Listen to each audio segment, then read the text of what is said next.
let's follow the line of this well here, and you're going to be surprised what you see here.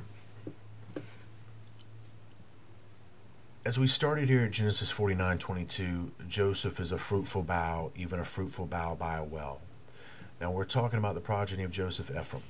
As we move to Hosea 13:15, we're going to find out that Hosea is going to single out this progeny of Joseph as Ephraim itself. And listen to what Hosea describes here. As we read this, I want you to remember verse 23 of chapter 49 of Genesis.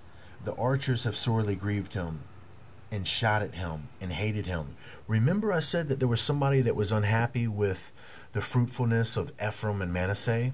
Well, we find out that one of the true prophets of Israel, Hosea, is upset with the fruitfulness of Ephraim and Manasseh. Listen closely. Though he be fruitful among his brethren, an east wind shall come. The wind of the Lord shall come up from the wilderness, and his spring shall become dry, and his fountain shall be dried up.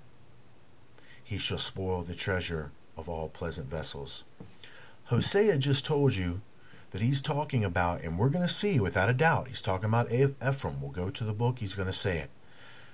He just told you that this fruitful Ephraim, though he be fruitful, that the Lord is going to take him down. The real Lord, Jesus Christ, not this fallen prince Lord. Here's our evidence for two gods being represented in the Bible.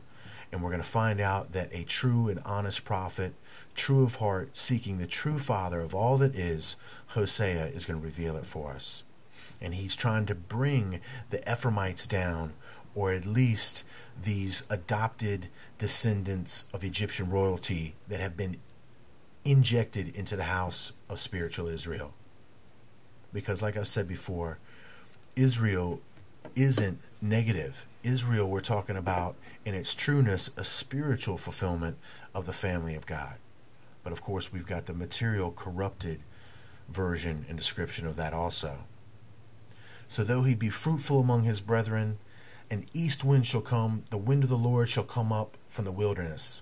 And it describes his spring shall become dry. Exactly what we see Joseph declaring, which is making them fruitful, this well.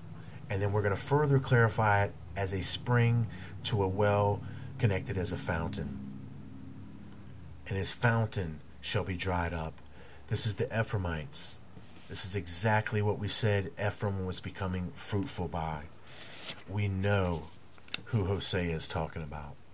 He's talking about the fallen prince of this world that has diligently weaseled his way into the scriptures, into the historical account, into the creation account, into the minds of men.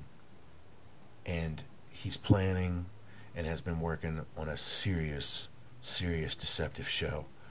And my friends, we're going to make it through it. We really are. We're going to do it with the faith and knowledge of Jesus Christ. And hopefully this information is going to add to that fruitfulness of understanding when the time comes. Hosea is telling us exactly what's going on. He's sore with this fruitfulness of them, and he's declaring that this fountain is no good, that the Lord Jesus Christ is going to dry it up. Now, what does this mean here? This is not the good part.